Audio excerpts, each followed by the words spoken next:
I'm from Paterson, New Jersey, a small city right outside the stadium, about 15 minutes away.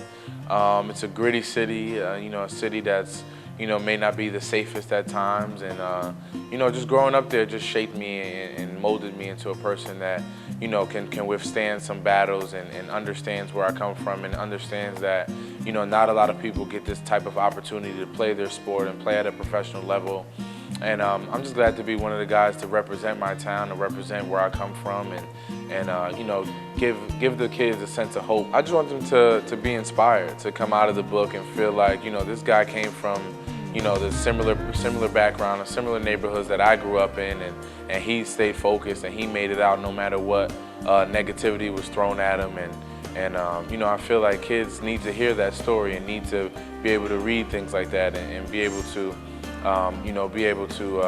socialize and be connected to somebody that's been through the same type of things that they've been through.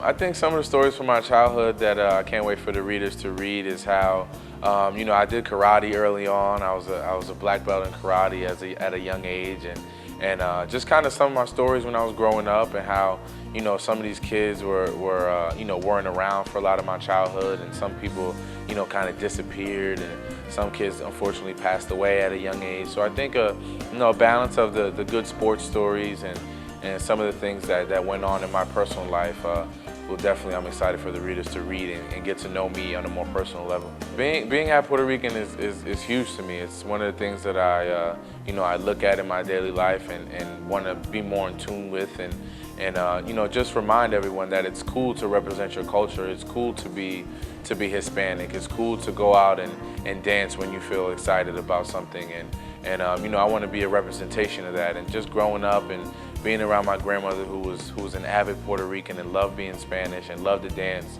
I want to be a representation of that. And on a day-to-day basis, when people look at me, they look at me as, not just an athlete, but as a Puerto Rican and black person and individual.